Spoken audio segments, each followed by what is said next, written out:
Hello everyone. Hello sir. कैसे हैं? बढ़िया। Yes sir. आवाज नहीं निकल रही। अब तो मास्क तो हटा लो क्लासरूम में से। सुप्रज्ञा, बढ़िया। मास्क तो नीचे कर लो। नीचे ही है। चलिए, हमारी इंडियन पार्टनरशिप एक्ट में टोटल 4 यूनिट्स हैं, जैसे कि आप देख पा रहे होंगे। अब तो उसमें यूनिट फर्स्ट मैंने कंप्लीट कर ली है। एक बार रिवीजन मारते हैं जल्दी से और उसके बाद यूनिट 2 की तरफ बढ़ते हैं। ठीक है, आपको 2 तरीके के नोट्स मिलेंगे। एक तो स्क्रीन के सामने खुले हुए हैं, मेन नोट्स यही हैं। ठीक है, कलरफुल नोट्स रहेंगे जिससे आपको पढ़ने में मज़ा भी आए, साथ के साथ बोर ना हो। और जो मैं क्लासरूम नोट्स तैयार करवा रहा हूँ वो तो आपकी प्रैक्टिस के लिए है ही है, जिससे आपका डर खत्म हो जाए। इसके अलावा एक मिलेंगे पास्ट ईयर्स, ठीक है ना, क्वेश्चन आंसर कि नॉर्मली पेपर में किस किस तरह के क्वेश्चंस आते हैं, फिर उनका आंसर कितना लेंथ लिखनी चाहिए। 2 मार्क्स के क्वेश्चन में कितनी लेंथ लिखनी चाहिए, अगर वही क्वेश्चन 5 नंबर का आ जाएगा तो कितना लेंथ लिखनी चाहिए, वो एक प्रैक्टिस के लिए। अदरवाइज आप ये देखें मेन नोट्स यही हैं। अगर आपने इनके ऊपर कमांड बना ली, जो आपके सामने इस समय नोट दिख रहे हैं, तो क्वेश्चन आंसर फॉर्म तो बस उनका एक तरीका है कि इस कॉन्सेप्ट में से क्वेश्चन किस किस तरह से फॉर्म होके आएंगे और उनका फिर आंसर क्या लिखना है। सिंपल। तो हम लोगों ने पहली यूनिट इंट्रोडक्शन के नाम से मैंने डाली है, वो स्टडी कर ली है। और इंट्रोडक्शन में हम लोगों ने सेक्शन 4 मेन पढ़ा है। सेक्शन 4 में what are the essential condition to form a partnership. जल्दी से बताइए कौन कौन सी एसेंशियल कंडीशन है। नंबर 1 2 और more person, number 2 business, number 3 sharing of profit, number 4 agreement और नंबर 5 म्यूचुअल एजेंसी है। ठीक है ना, तो ये टोटल 5 कंडीशन है। इसके बाद हम लोगों ने पढ़ा, एक बच्चा पूछ रहा है कि जी रजिस्ट्रेशन जरूरी है क्या पार्टनरशिप का, तो आंसर इज नो, रजिस्ट्रेशन जरूरी नहीं है पार्टनरशिप फर्म का। Is it clear to all of you? अब टाइम ऑफ रजिस्ट्रेशन क्या है? अगर आपसे पूछा जाए, any time it can be effected before the formation of partnership और देयर आफ्टर, बिकॉज टाइम उसका बताया जाएगा आपके कोई चीज़ जरूरी हो। जो चीज़ जरूरी ही नहीं है तो उसका टाइम अपनी इच्छा के ऊपर है, भगवान आप खुद ही मालिक हैं उसके। इसके बाद इफेक्ट ऑफ नॉन रजिस्ट्रेशन हम लोगों ने पढ़ा। इफेक्ट ऑफ नॉन रजिस्ट्रेशन में, और वैसे तो गवर्नमेंट ये कह रही है कि रजिस्ट्रेशन जरूरी नहीं है, लेकिन इनडायरेक्टली कुछ डिसएडवांटेज हैं अगर आप रजिस्ट्रेशन नहीं कराएंगे। तो अगर आपको उनसे बचना है तो रजिस्ट्रेशन डिजायरेबल है। डिजायरेबल यानी कि अच्छा है, करा लो तो ज़्यादा अच्छा है, वैसे कंपलसरी नहीं है। पहला factor, no sue by partner on other partner और ए फर्म, यानी कि कोई पार्टनर अपने राइट्स को एनफोर्स कराने के लिए फर्म पर या दूसरे पार्टनर पर मुकदमा नहीं कर सकता है। No sue by firm against the third party, अगर थर्ड पार्टी को आपने उधार माल बेचा, डेटस है, तो उसके ऊपर आप मुकदमा नहीं कर सकते हो, लेकिन third party can sue upon firm और पार्टनर। ठीक है, और ये जो भी एनफोर्स नहीं करा सकते, कौन से वाले राइट्स हैं? To enforce any right arising out of contract, यानी कि अगर जो राइट आपके कॉन्ट्रैक्ट करने से आए हैं, कोई थर्ड पार्टी सपोज कीजिए गुंडागर्दी दुकान पर करने के लिए आ गई, बिजनेस प्रीमाइसेस पर करने के लिए आ गई, तो आप उसके ऊपर मुकदमा कर सकते हैं बावजूद इसके कि आप अनरजिस्टर्ड ही क्यों नहीं हैं। No right to claim set off in excess of ₹100, यानी कि 100 रुपये ज़्यादा का राइट सेट ऑफ भी नहीं किया जा सकता। सेट ऑफ कभी भी वर्ड इस्तेमाल हो, इसका मतलब क्या है कि बोथ साइडेड अगर कोई ट्रांजेक्शन है, यानी कि फर्म जो है फर्म को किसी थर्ड पार्टी से 500 रुपये लेने हैं, लेकिन थर्ड पार्टी को किसी और ट्रांजेक्शन में 200 रुपये अगर फर्म से लेने हैं, तो थर्ड पार्टी तो 200 रुपये ले लेगी, लेकिन आप 500 रुपये नहीं ले पाओगे। लेकिन अगर ये 100 रुपये का सेट ऑफ होता तो ये पॉसिबल था। क्लियर है चीज? चलिए, right not affected by non registration, यानी कि कुछ राइट ऐसे भी हैं जो नॉन रजिस्ट्रेशन से अफेक्टेड नहीं होते हैं। इसका मतलब क्या है कि चाहे आपकी फर्म रजिस्टर्ड है, चाहे आपकी फर्म अनरजिस्टर्ड है, ये राइट तो बराबर के रहेंगे। इसके ऊपर प्रभाव नहीं पड़ेगा कि आप रजिस्टर्ड हो या नहीं हो। 3 राइट्स तो भी आपके जो इफेक्ट ऑफ नॉन रजिस्ट्रेशन है वहीं से आते हैं, यानी कि पहला है, हमने कहा कि कोई पार्टनर फर्म पर या दूसरे पार्टनर पर उन अधिकारों के लिए उन राइट्स को एनफोर्स नहीं करा सकता जो अराइजिंग आउट ऑफ कॉन्ट्रैक्ट है। इसका मतलब क्या है कि अदर देन जो कॉन्ट्रैक्ट है तो उनके ऊपर तो मुकदमा हो सकता है। इसके अलावा हमने कहा कि फर्म जो है थर्ड पार्टी के ऊपर मुकदमा नहीं कर सकती, लेकिन इससे क्या निकल रहा है कि थर्ड पार्टी तो फर्म के ऊपर मुकदमा कर सकती है। तीसरा हम ये कह रहे हैं कि 100 रुपए ज्यादा का सेट ऑफ नहीं कर सकते, लेकिन इससे क्या आ रहा है 100 रुपए का तो सेट ऑफ कर सकते हैं, चाहे आप रजिस्टर्ड फर्म हो चाहे आप अनरजिस्टर्ड फर्म हो। 3 तो ये पुराने ही है और 3 और नए हैं, टोटल 6 हो जाते हैं। पहला है कि एक ऐसी फर्म जिसका कोई भी प्लेस ऑफ बिजनेस इंडिया में नहीं है, उसके ऊपर फर्क नहीं पड़ता, यानी कि वो मुकदमा कर पाएगी बावजूद इसके कि वो अनरजिस्टर्ड है। लॉजिक मैंने आपको बताया था। इसके अलावा मैंने आपको एक चीज बताई थी कि अगर फर्म का डिसोल्यूशन कराना है तो अगर आप अनरजिस्टर्ड भी हैं तो भी आप फर्म का डिसोल्यूशन करा सकते हैं। क्यों, इसका भी लॉजिक मैंने पिछली क्लास में क्लियर कर दिया था कि गलती हो गई आपसे, इसका मतलब थोड़ी कि जीवन भर अपना एक फांसी का फंदा लगा के घूमते रहो, ना तो मौत आए ना जिंदगी मिले आपको। तो गवर्नमेंट ने कहा है कि आपको डिसोल्व कराना है करा लीजिए। डिसोल्यूशन के बाद के जो राइट्स होते हैं, यानी कि डिसोल्यूशन के बाद जो आपकी एसेट में हिस्सा होगा उन्हें आप रिकवर कर सकते हैं, जो भी एसेट डिस्ट्रीब्यूट होंगी, तो डिसोल्यूशन के बाद के आपको राइट्स मिलेंगे। तो right of a partner to sue for the dissolution of the firm, for the accounts of the dissolved firm और for claiming share of the asset of the dissolved firm. इसके अलावा मैंने एक चीज बताई थी, अगर कोई पार्टनर इंसॉल्वेंट हो रहा है या फर्म इंसॉल्वेंट हो रही है तो उसकी प्रॉपर्टी को आप रिलाइज कर सकते हैं। उसका लॉजिक मैंने बता दिया था। क्यों? क्योंकि अगर उस समय राइट नहीं दिया जाएगा तो नुकसान आपका नहीं हो रहा, फर्म का नुकसान नहीं हो रहा, बल्कि फर्म के क्रेडिटर का नुकसान हो रहा है। तो लो ऐसा भी नहीं बनना चाहिए। तो लास्ट में है 6 point, power of an official assignee और रिसीवर और court to realise the property of an insolvent partner, यानी कि पार्टनर अगर इंसॉल्वेंट हो रहा है तो उसकी प्रॉपर्टी को रिलाइज करने के लिए मुकदमा हो सकता है, चाहे आप अनरजिस्टर्ड भी क्यों ना हो। Is it clear to all of you? कोई डाउट हो, कोई परेशानी हो तो बता दीजिए मुझे। No sir. चलिए आगे बढ़ते हैं। Unit 2, type of partnership and partner.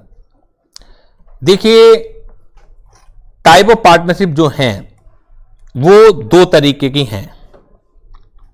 आप लिखना स्टार्ट कीजिए। यूनिट 2 हम लोग कर रहे हैं, यूनिट 2 हम लोग कर रहे हैं। यूनिट 2, यूनिट 2 में क्या है? टाइप ऑफ पार्टनरशिप, पार्टनरशिप कितने तरह की पार्टनरशिप है, एंड पार्टनर, यानी कि पार्टनरशिप कितने तरह की है और पार्टनर कितने तरीके के हैं। दोनों ही बातें में पढ़नी है। देखिए, जो टाइप ऑफ पार्टनरशिप है,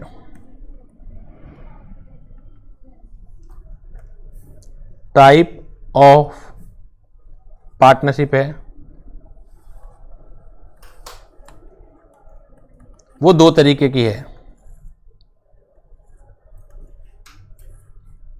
एक तो है partnership at will,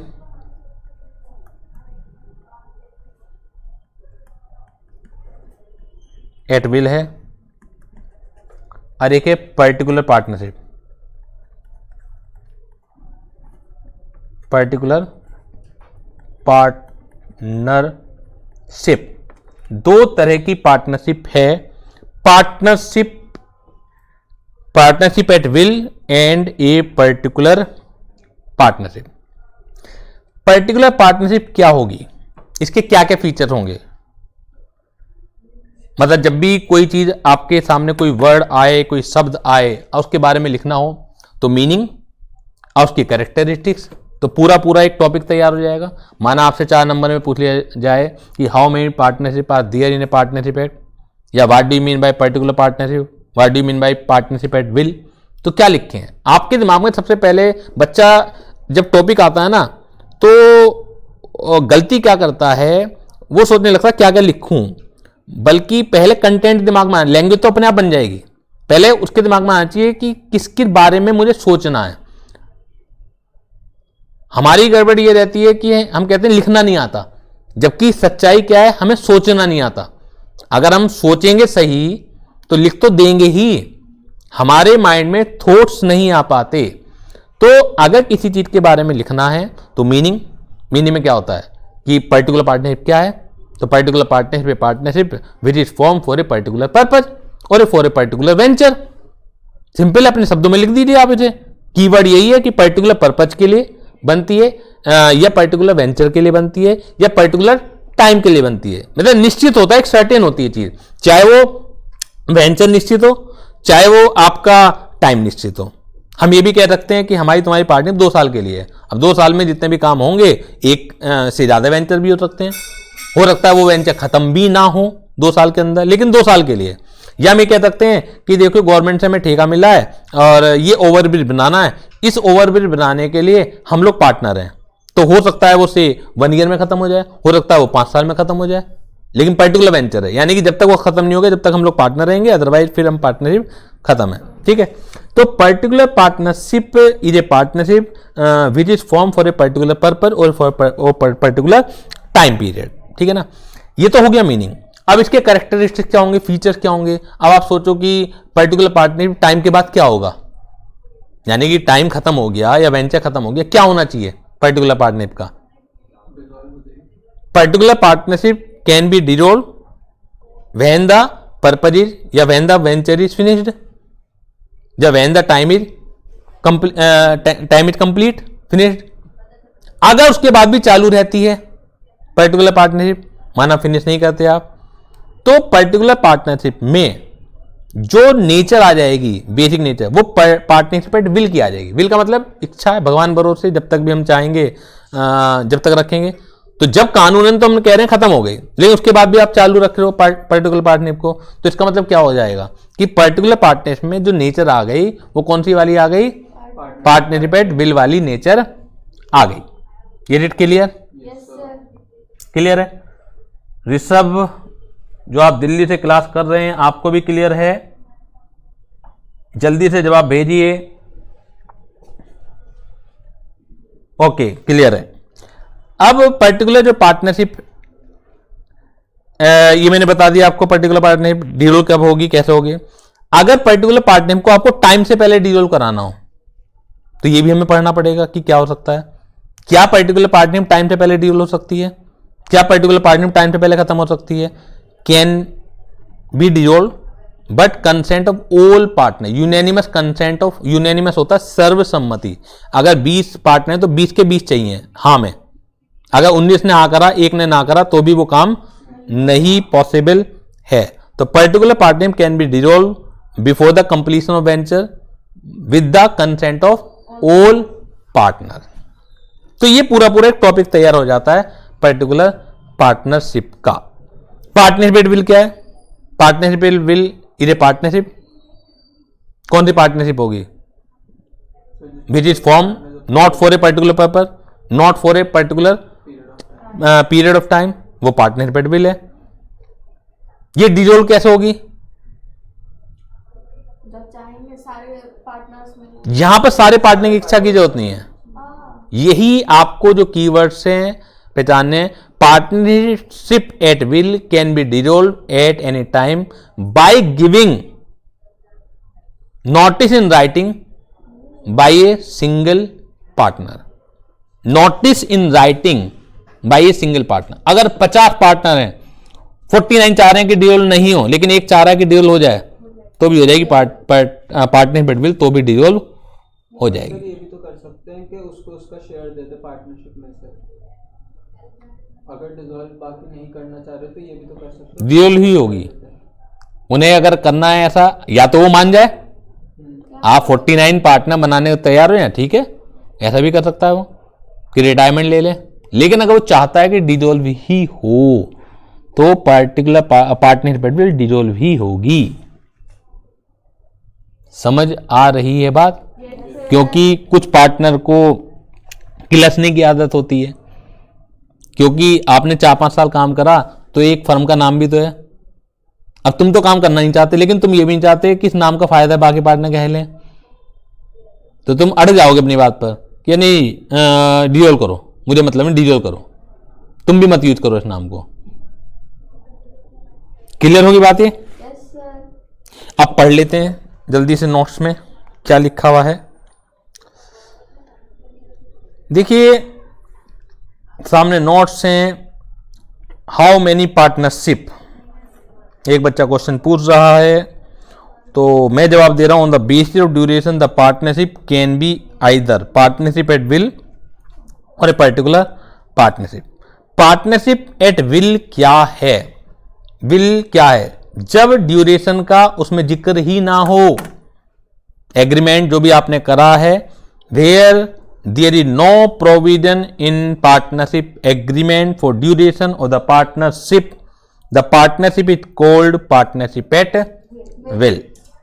a partnership at will may be dissolved by any partner by giving a notice in writing to all other partner of his intention to dissolve the firm। Partnership at will जो है वो dissolve हो सकती है, कोई भी partner. जो important बात है वो क्या है? कोई भी पार्टनर डिसॉल्व कर सकता है। और नोटिस कैसे देगा? Verbally they they, orally they they, notice in writing, ये कीवर्ड है। अगर आपने लिखा कि एक सिंगल पार्टनर नोटिस वर्बली देके डिसॉल्व हो सकती है तो वो गलत हो जाएगा। नोटिस इन राइटिंग और एक सिंगल पार्टनर दे सकता है अदर पार्टनर को कि मैं ऐसा करना चाहता हूं। पर्टिकुलर पार्टनरशिप क्या है? When a partnership is formed for a specific venture or for a particular period, the partnership is called a particular partnership. Such partnership comes to an end on the completion of the venture or on the expiry of the period. If such partnership is continued after the expiry of the term or completion of the venture, it is deemed to be a partnership at will. A particular partnership may be dissolved before the expiry of the term. ये भी तो important है। चलो completion of time के बाद, completion of venture के बाद तो हो ही जाएगी खत्म, लेकिन हमारे जहन में एक क्वेश्चन और उठता है कि before the completion of time, before the completion of venture, can a particular partnership B dissolve? Answer is yes, लेकिन हाउ, कैसे? With the consent of all the partners. जितने भी क्वेश्चन आपके दिमाग में आ सकते हैं वो सबके जवाब अगर आपके पास हैं तो एक टॉपिक तैयार हो जाता है। अब पार्टनरशिप एट विल है, अब आप मैं 2 पॉइंट लिखे हैं, अब आप सोचो इसके अलावा क्या क्या क्वेश्चन जवाब दिमाग में आता है। अगर जवाब नहीं है तो इसका मतलब अधूरा है भी ज्ञान हमारा। तो कोई मुश्किल भरी बात नहीं है चीज। हम लोग रट्टा लगाते हैं इसलिए भूल जाते हैं। रट्टा मत लगाइए, आप कॉन्सेप्ट को अंडरस्टैंड कीजिए, ठीक है ना। उसमें सोचिए कि क्या क्या सवाल हमारे बनते हैं, उन सवालों का आंसर खोजिए, अपने आप में टॉपिक तैयार हो जाएगा। अब जैसे में 4 डॉटेड पॉइंट है, इनमें 2 ही डॉटेड पॉइंट है, ये थोड़ी मुझे दोनों जगह 4 रखना है। इन 2 डॉटेड पॉइंट में हर तरह का जवाब है। आप सोचिए कि कौन सा जवाब पार्टनरशिप एट विल में मौजूद नहीं है यहां पर। क्या इसके अलावा सोचते हो आप? पहले मीनिंग हो गया, उसके बाद डिसोल्यूशन का हो गया। अब क्योंकि ये कभी भी डिसोल्व हो सकती है, ठीक है ना, तो इसलिए एक ही पॉइंट है इसमें। यहां पे क्या है? Automatically after completion of venture तो हो ही जाएगी, लेकिन एक क्वेश्चन आता है कि क्या बिफोर द कंप्लीशन भी हो सकती है क्या? वो एक नया डॉटेड पॉइंट और आ गया आपका। एक क्वेश्चन ये भी बनता है कि क्या वेंचर के बाद, मतलब खत्म होने के बाद डिसॉल्व तो हो जाएगी, क्या वेंचर खत्म होने के बाद चालू भी रह सकती है क्या? रह सकती है, तो वो एक पॉइंट और हो गया। तो इसलिए 2 पॉइंट अलग हैं इसमें। पार्टनरशिप एट विल में वो पॉइंट ही राइट नहीं होते। सर एक क्वेश्चन है। हाँ बताइए। सर जैसे पर्टिकुलर पार्टनरशिप है, इसका जैसे वेंचर या टाइम पीरियड के लिए होता है, तो एग्रीमेंट तो इसमें भी होता होगा? देखिए एग्रीमेंट नेसेसरी नहीं है, लेकिन जनरली अगर आपको दिक्कतों से बचना है तो एग्रीमेंट होना चाहिए। इन राइटिंग भी जरूरी नहीं है। समझ में आ रही बात आपके? ओरली भी हो सकता है, लेकिन अगर दिक्कतों से बचना है तो इन राइटिंग ही होना चाहिए। कुछ चीजें कानूनन जरूरी नहीं हैं, लेकिन प्रैक्टिकल लाइफ में जब भी आप करेंगे तो कुछ चीजें सामाजिक तौर से जरूरी हो जाती हैं। मैं किसी से पार्टनरशिप करूंगा तो मैं लिखित के अलावा नहीं करने का, ऑल्दो कानूनन तो जरूरी नहीं है। बाद में कोई मुकर जाए, कोई धोखाधड़ी करने लगे, कैसे प्रूफ होगा ये चीज? तो इसलिए ज्यादा अच्छा है लिखित में करा लेनी चाहिए। सर जैसे अगर पर्टिकुलर पार्टनरशिप है उसमें एग्रीमेंट वगैरह भी है, अगर पर्टिकुलर पार्टनरशिप है उसमें एग्रीमेंट भी है, और सर उसके बाद वो उसका ड्यूरेशन खत्म हो जाता है और आगे भी एक्सटेंड होती है, तो वही एग्रीमेंट थोड़ी चलेगा फिर? तो अगर नया उन्हें बनाना होगा तो नया बनाएंगे ना। दोबारा बताइए क्या? पर्टिकुलर पार्टनरशिप चल रही थी, वो खत्म हो गई, उसकी ड्यूरेशन, पर्टिकुलर पार्टनरशिप थी, उसकी ड्यूरेशन खत्म हो गई। उसके बाद भी वो कंटिन्यू कर रहे हैं, तो वही पुराना वाला एग्रीमेंट थोड़ी चलेगा, या वही चल सकता, कंटिन्यू हो सकता है। पुराने वाले पार्टनर में कुछ अमेंडमेंट हो जाते हैं, एडिटिव ना चला के उसमें कुछ अमेंडमेंट हो जाएंगे, लेकिन ऐसा नहीं कि जो पुराना एग्रीमेंट है ऑल टुगेदर बिल्कुल ही खत्म है। अब जैसे भारत सरकार है, संविधान कब का बना हुआ है, अब उसमें अमेंडमेंट लाती रहती है, सरकार चेंज हो जाती है तब भी अमेंडमेंट लाती रहती है, ऑल टुगेदर नहीं खत्म होता। खत्म करना चाहे आप खत्म कर लीजिए, क्योंकि आपकी खुद की इच्छा है, आपका काम है, आप खुद ओनर हैं, आप खुद मालिक हैं, जैसा करना चाहें वैसा कर लीजिए। क्लियर है? Yes sir. Any other doubt? No sir.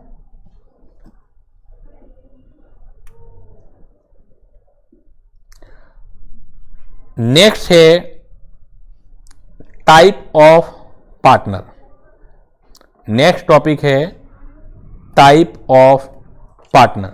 अभी थी बात हमारी टाइप ऑफ पार्टनरशिप, अब है type of partner. Type of partner कई सारे हैं, इसलिए पूरी अभी लिस्ट नहीं बनवा रहा, जो जो पढ़ाऊंगा वो साथ के साथ मैं बता दूंगा।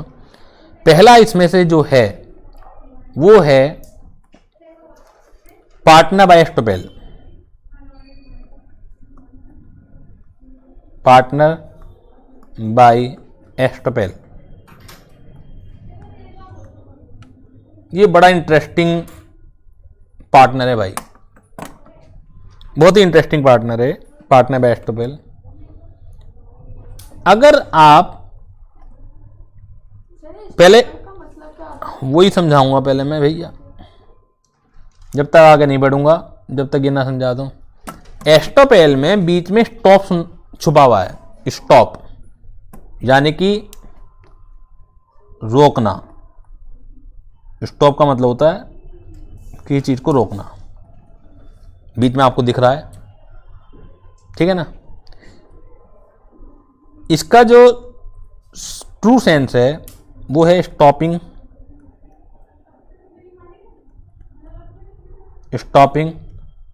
फ्रॉम डिनाइंग, यानी कि मुकरने से रोकना, मुकरने से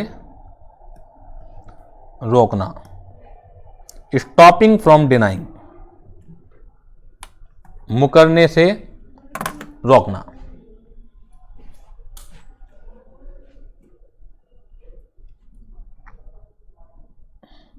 अब क्या चीज मुकरने से रोकना, बहुत ही इंटरेस्टिंग कॉन्सेप्ट है। आइए, जो एस्टोपेल का सिद्धांत है, प्रिंसिपल ऑफ एस्टोपेल है, ये बहुत ज्यादा जगह लगता है, खाली पार्टनरशिप में नहीं, सेल्स और गुड्स एक्ट में भी लगेगा, कॉन्ट्रैक्ट एक्ट में भी बहुत जगह लग जाता है। तो आज एक नई चीज आप सीख के जाएंगे जो आपने सोची भी नहीं होगी कि ऐसा भी होता है कानूनन। आप चौंक के जाएंगे घर पर कि ऐसा भी होता है, हमारे झूठ बोलने की इतनी बड़ी सजा मिल सकती है हमें।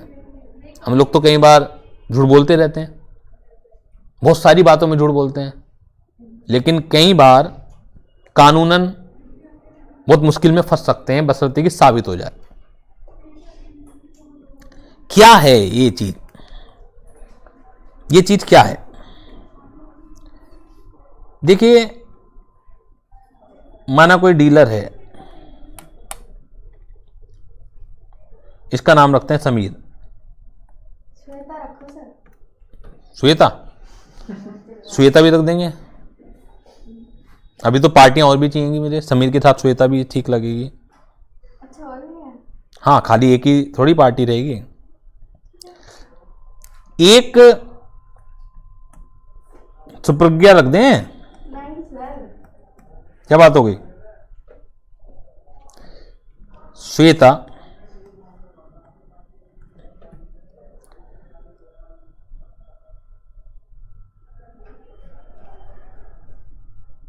श्वेता के साथ श्वेता एंड कंपनी हम रख रहे हैं, एक बेसिकली पार्टनरशिप फर्म है। मैं बाकी पार्टनर के चलो नाम नहीं रख रहा हूं, लेकिन एक पार्टनरशिप फर्म है। आप मुझे बताइए कि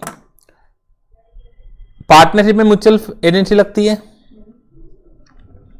दूसरा नाम भी रख देता हूं, चलो श्वेता के साथ साक्षी,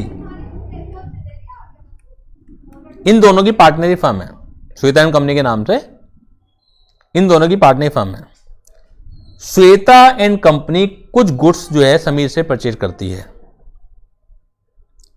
साक्षी को शायद नहीं भी पता हो, बाद में उधार चुकाने की बारी आती है, समीर साक्षी से कहता है, तो is Sakshi liable for repayment of price of the goods? बताइए, लाइबल होगी या नहीं होगी? यस सर, बिल्कुल लाइबल होगी। क्यों?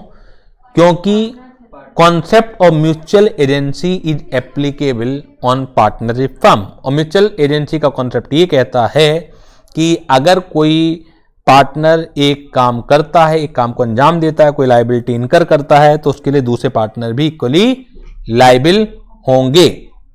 This is the concept of mutual agency. Clear है सबको? कोई डाउट है इसमें? श्वेता इन कंपनी ने कुछ गुड्स खरीदा समीर से, तो जो पार्टनर के अलावा बाकी बाहरी दुनिया है, मैं हूं, आप हो, क्या वो लोग लाइबल होंगे समीर का उधार चुकाने के लिए? नहीं होंगे ना, केवल partners are liable for repayment of loan. ठीक है, अब सपोज कीजिए इनका एक मैनेजर है,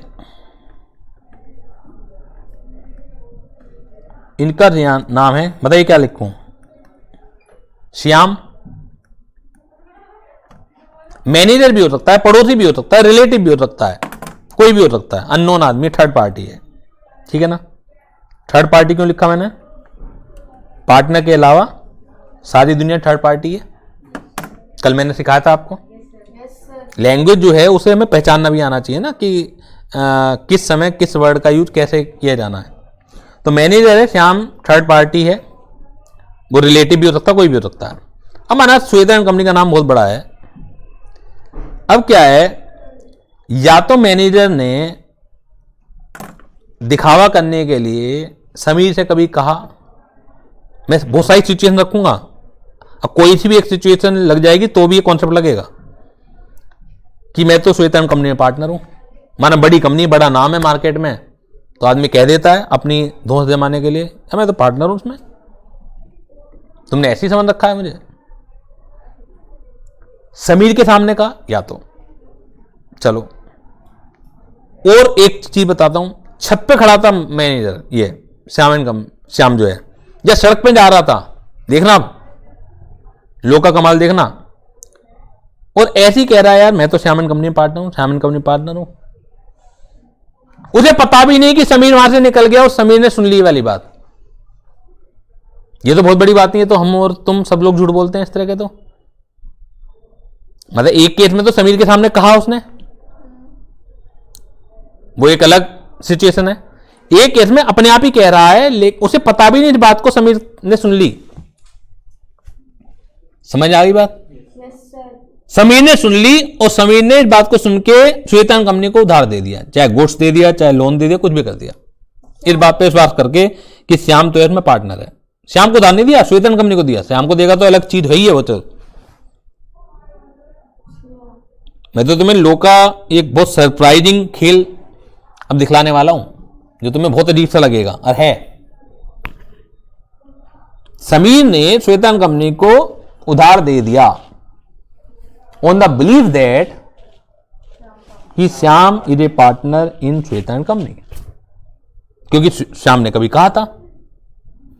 now Shweta company not in a position to repay that loan.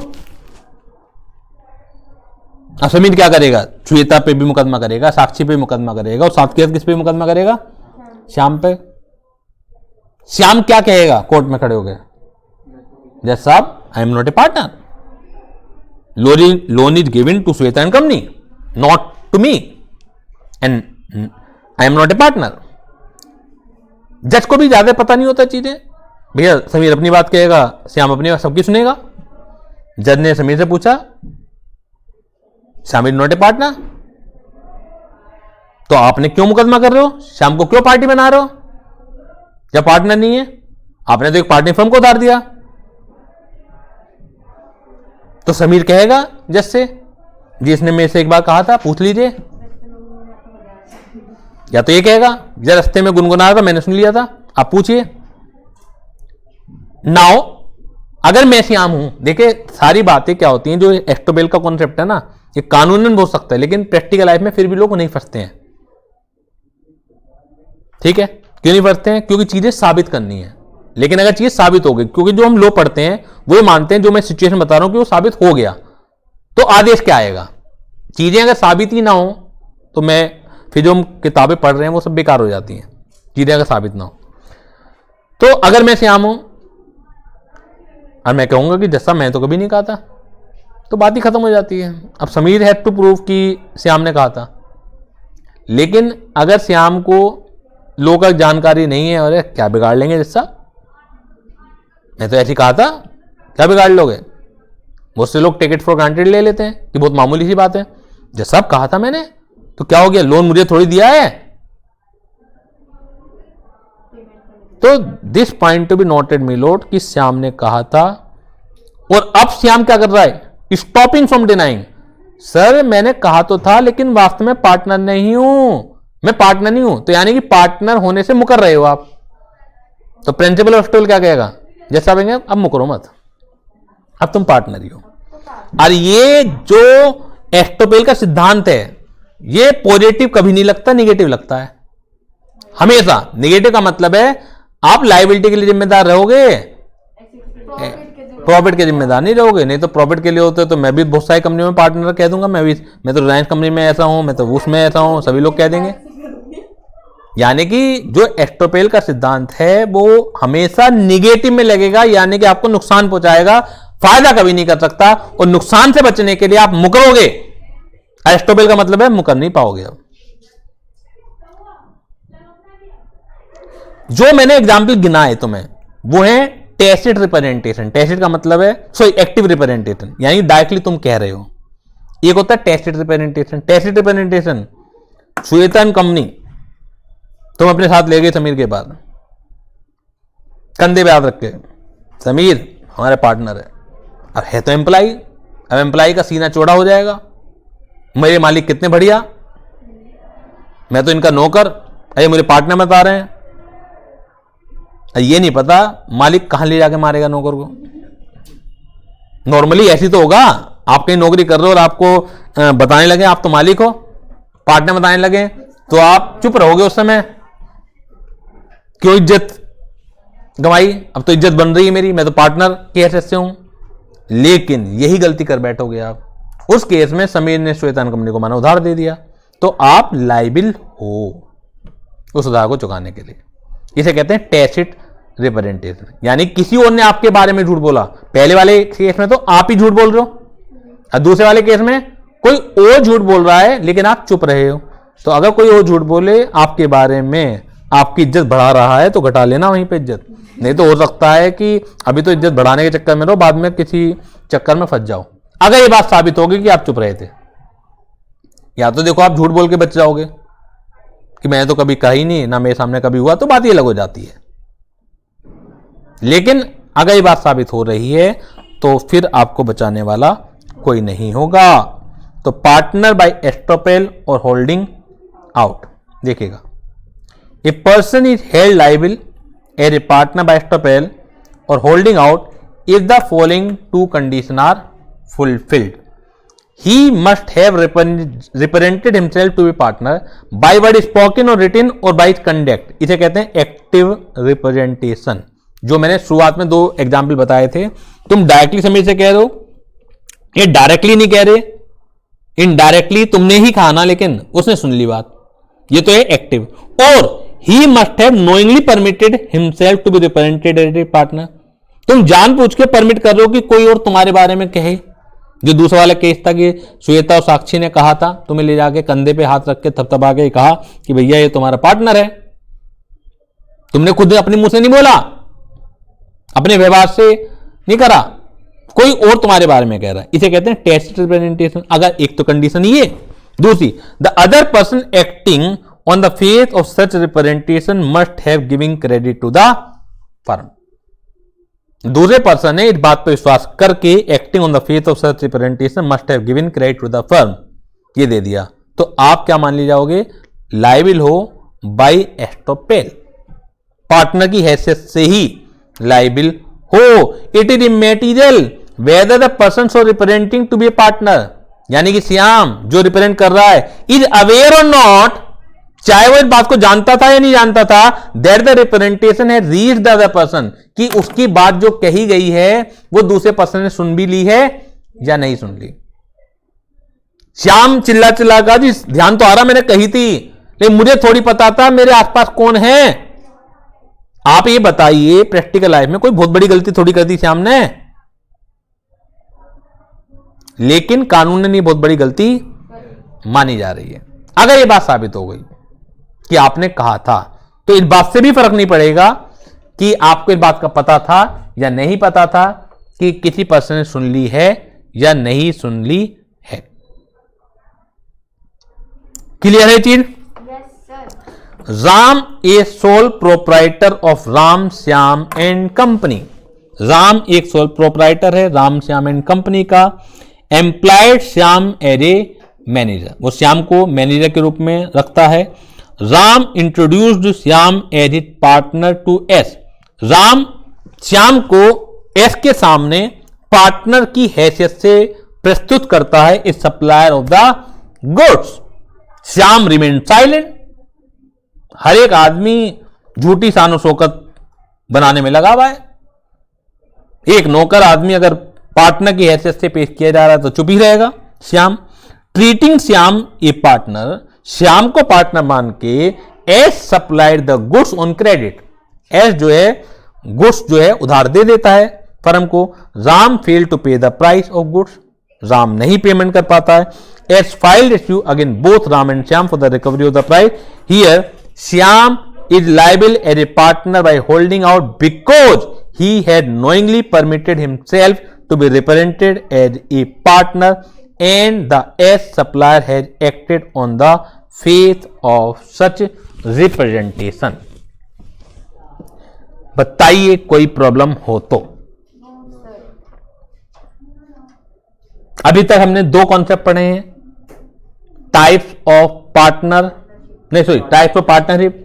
Partnership दो तरह की है, partnership at will and particular partnership. Partnership at will क्या है? Partnership at will is a partnership in which no provision of duration of partnership is decided। ठीक है ना? Partnership at will can be dissolved at any time by giving a notice in writing by a single partner। Clear है? सारे के सारे issues सारे के सारे आ गए इसमें। Particular partnership is a partnership which is form for a particular purpose और फॉर ए पर्टिकुलर वेंचर। ये तो मीनिंग हो गया। अब और इशू क्या कि after the completion of venture particular partnership is dissolve automatically, एक ही हो गया। अब दो इशू और आते हैं, क्या आफ्टर कंप्लीशन ऑफ वेंचर तो चलो खत्म हो जाएगी, क्या बिफोर भी खत्म हो सकती है? Particular partnership can be dissolve before the completion of venture by the consent of all the partner.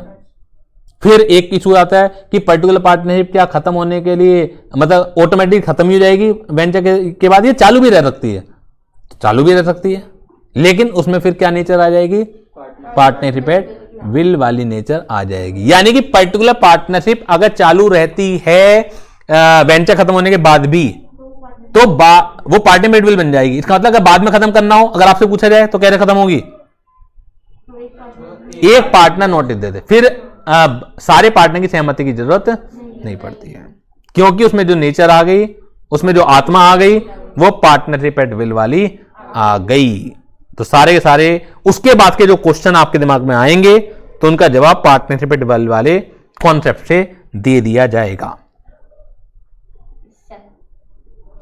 बताइए कोई प्रॉब्लम हो तो यहां तक। नेक्स्ट हमने टॉपिक पढ़ा partner by holding out estoppel, partner by estoppel. Estoppel और होल्डिंग आउट कभी कभी बहुत केसेस में सिमिलर होते हैं, बहुत माइन्यूटली सा ही अंतर होता है, वो भी हम देख लेंगे। तो पार्टनर बाय एस्टोपेल, पार्टनर बाय एस्टोपेल में क्या है, सिचुएशन क्या है, एक पर्सन एक्टिवली रिप्रेजेंट कर रहा है, अपने आप को पार्टनर बना रहा है, कुल मिलाकर वो झूठ बोल रहा है। अब उसके दो तरीके हो सकते हैं कि किसी के सामने जाके कह रहा है मैं तो पार्टनर हूं, या अपने आप कह रहा है और दूसरे ने सुन लिया, this is called active representation. या दूसरा तरीका हो सकता है कि कोई और उसके बारे में कह रहा है आप पार्टनर हो, लेकिन वो चुप रहता है, अपनी साइलेंस से दूसरे आदमी को विश्वास दिलाता है कि ये मेरा बंदा है, वो सही कह रहा है। एक तो ये चीज। एंड जो थर्ड पार्टी है उसने इस बात पर विश्वास करके फर्म को उधार दे दिया, तो उस केस में आप लायबिल हो एज ए पार्टनर बाय एस्टोपेल, बावजूद इसके कि आप पार्टनर नहीं हो, यानी कि आपको राइट्स तो नहीं मिलेंगे लेकिन लायबिलिटी लेने के लिए तैयार रहना पड़ेगा आपको। कोई डाउट हो बता दीजिए, किसी भी तरह का कोई डाउट हो मुझे बता दीजिए। No sir. नेक्स्ट है position of a retiring partner as a partner by holding out. देखिए जैसे मैंने आपको बताया पार्टनर बाय एस्टोपेल और होल्डिंग आउट बहुत कुछ सिमिलर है उसमें, ऐसा नहीं है कि जो ये होल्डिंग आउट है अलग है। ये क्या कह रहे हैं, पोजीशन रिटायरिंग पार्टनर, यानी कि रिटायरिंग पार्टनर की पोजीशन कुछ जगह पार्टनर बाय होल्डिंग आउट हो जाती है, यानी कि पार्टनर बाय एस्टोपेल की तरह ही हो जाती है। इसे समझने के लिए मुझे बताइए आप, पहले हम जो टॉपिक पढ़ने जा रहे हैं वो पढ़ने जा रहे हैं जी, ये तो हो गया पार्टनर बाय एस्टोपेल वाला तो हो गया, क्या हम दूसरा पढ़ने जा रहे हैं, position of retiring partner, position of retiring partner as a partner, position of retiring partner as a partner of holding out. ये जो होल्डिंग आउट है ना, ये एस्टोपेल ही मानिए आप, इसमें जो सुगंध है, जो फीचर्स हैं, जो आत्मा है, वो एस्टोपेल वाली ही है। अगर आप आत्मा को पहचानने की कोशिश करेंगे तो याद करने से बहुत कुछ बच जाएंगे और लॉजिक समझ में आएगा आपके।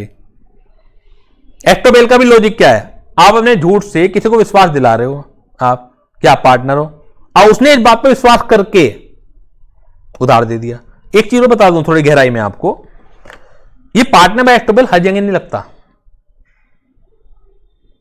एक की लाइन पहचानिए आप, जो सेकंड पार्ट है उसका, on the faith of such representation the third party has given the credit. On the faith of such representation third party has given the credit, यानी कि ये बहुत नजदीकी मामलों में ही लगेगा, ऐसा नहीं है कि कहीं पर भी लग जाए।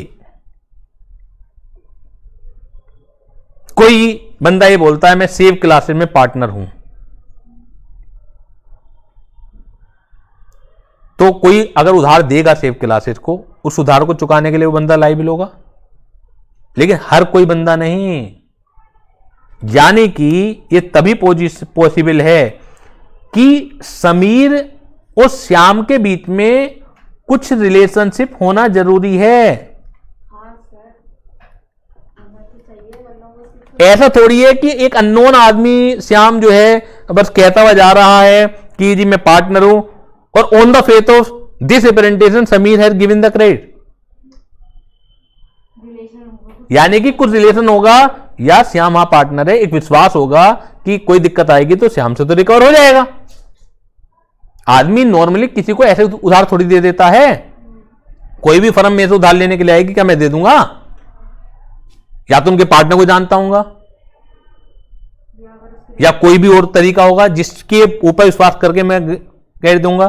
तो यानी कि श्याम को पार्टनर मान के समीर ने क्रेडिट दे दिया, यानी कि श्याम और समीर में एक गहरा रिश्ता होगा, वो रिश्तेदारी हो सकती है, वो दोस्ती हो सकती है, वो पड़ोसी हो सकता है जिस पर समीर को बहुत ज्यादा विश्वास होगा।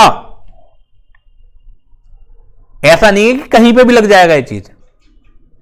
इसलिए आपने नॉर्मली इस तरह के पार्टनरशिप में फंसते हुए नहीं देखा।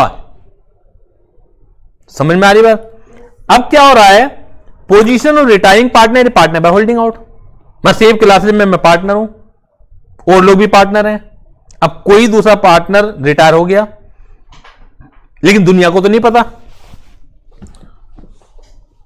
आप ही बताइए, बहुत सारे ग्राहक मेरे नाम से आता होगा, बहुत सारा कस्टमर किसी और नाम से आता होगा। जो भी हम लोग पार्टनर हैं, जो भी हमें बिजनेस मिलता है, किसी भी वजह से कोई उधार मिल रहा है, तो किसी को किसी पर विश्वास है, किसी को किसी पर विश्वास है, किसी को किसी पर विश्वास है। एक कहीं ना कहीं आइडेंटिटी रहती है, या ये लोग हैं वहां पर। समझ में आ रही है बात आपके? अब ये बताइए मुझे कि पार्टनर रिटायर हो गया, दुनिया को पता नहीं, तो दुनिया तो अभी भी उस फर्म को उधार दे रही है।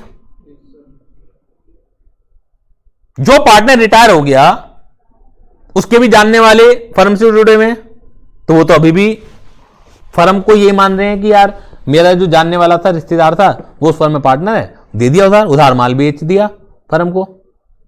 अब बाद में फर्म ने चुकाया नहीं, तो रिटायरिंग पार्टनर लायबिल होगा नहीं होगा? नॉर्मली तो नहीं होता, नॉर्मली तो नहीं होता, लेकिन लायबिल होगा। तो ये कौन सी सुगंध आ रही है, ये क्यों हो पा रहा है? पार्टनर है एस्टोपेल। यानी कि तुम्हें चिल्ला चिल्ला के बताना चाहिए था। पब्लिक नोटिस, से कानून ने भाषा में से कहते हैं पब्लिक नोटिस दे दो रिटायरमेंट का। If retiring partner has not given a public notice, then retiring partner is also liable as a partner by holding out even after the date of retirement, even after the date of retirement. यही लिखना है इसमें बस। अगर उसने public notice दे दिया तो कोई दिक्कत नहीं है। तब तो आप बता ही रहे हो लोगों को कि जी मैं पार्ट नहीं था। अब 2 केसेस में पब्लिक नोटिस देने की जरूरत नहीं होती, बल्कि 3 केसेस में। आप पूरा लॉजिक समझें तो वो 3 केसेस भी समझ में आ जाएंगे। यानी कि जो आपके होल्डिंग आउट का सिद्धांत लगता है, जो आपके ऊपर एस्टोपेल का सिद्धांत लगता है, वो लगता है जान पहचान में, और छोटी मोटी जान पहचान नहीं। छोटी मोटी जान पहचान में तो आपको उधार नहीं मिलने का। और यहां तो क्या है, अरे आप हो उसमें ना, तो आपको उधार नहीं दे रहे, उसे उधार दे रहे हैं कि आप जुड़े हुए हो। तो कितनी बड़ी जान पहचान होती है, कितना बड़ा विश्वास होता है। एक तो होती है डायरेक्ट मुझे उधार लेना, एक केवल इस बात की सुगंध है कि हां जी मैं उसके साथ जुड़ा हुआ हूं, तो आदमी उसे उधार दे रहा है कि संजय जी जुड़े हुए हैं, तो कोई दिक्कत नहीं है। तो कितनी बड़ी जान पहचान होगी। रिटायरमेंट वो एक तो नॉर्मल होता है, जिंदा रहते रहते भी आदमी का रिटायरमेंट होता है, एक मरने के बाद भी तो रिटायरमेंट होता है। तो अगर मरने के बाद रिटायरमेंट हो रहा है तो क्या पब्लिक नोटिस देनी पड़ेगी? क्यों नहीं देना पड़ेगा? यार इतने अच्छी जान पहचान है तुम्हारी, तो क्या तुम्हें इसके मरने का भी नहीं पता? छोटी मोटी जान पहचान में तो सिद्धांत लगते नहीं, लॉजिक क्लियर। तो क्या आदमी के मरने का भी नहीं पता? पता होगा मरने का। एक आदमी इंसॉल्वेंट हो गया, उसके बाद भी रिटायर होता है। तो क्या इंसॉल्वेंट पार्टनर अगर रिटायर हो रहा है तो क्या पब्लिक नोटिस देने की जरूरत है? दिवालिया आदमी का तो जान पहचान का, बिना जान पहचान के भी जुलूस निकल जाता है, यार ये फला फला आदमी दिवालिया हो गया। मरने से ज्यादा चर्चा तो दिवालियापन की हो जाती है। वो तो जान पहचान में भी होती है, बेजान पहचान में भी होती है। शहर में दिवालिये कितने लोग होते हैं, ढिंडोरा पिट जाता है दिवालिया आदमी का। तो जब दिवालिया आदमी की वजह, दिवालिया पार्टनर की वजह से आप रिटायर हो रहे हैं, तो पब्लिक नोटिस की जरूरत ही नहीं, क्योंकि वो काम तो हो चुका। तीसरा, अगर आप स्लीपिंग पार्टनर हैं, स्लीपिंग पार्टनर रिटायर हो रहा है, स्लीपिंग पार्टनर का मतलब होता है आपको वैसे ही कोई नहीं जानता क्या पार्टनर हैं, तो आप चले भी गए तो वैसे ही कौन जान रहे हैं। लॉजिक है हर एक चीज के पीछे कि कहां पब्लिक नोटिस की जरूरत है, कहां पब्लिक नोटिस की जरूरत नहीं है। लॉजिक को समझें, अपने आप ही चीजें याद मिलेंगी आपको।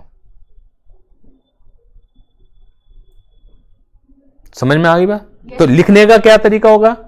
If A partner retire from A firm, अगर एक पार्टनर रिटायर होता है फर्म से, अब फिर आगे क्या लिखेंगे हम? The retiring partner is liable for the conduct of the firm even after the date of retirement if he had not given the public notice of his retirement. ये लिखेंगे. However, in the following cases, public notice is not required to be given. पहला, in case of death of the partner. दूसरा, in case of insolvency of the partner. In case of if the retiring partner is sleeping partner. पूरा पूरा topic आपका तैयार. Clear हो गई बात आपके. एक बार नोट्स भी पढ़ लेते हैं. ये बनाने हैं आपको, मैं हेडिंग लिखवा रहा हूं, ये घर जाके अपनी लैंग्वेज में लिखिएगा इसे. नोट्स तो यहां है ही है हमारे पास पूरे. कीवर्ड यहां लिखवा दूंगा मैं आपको.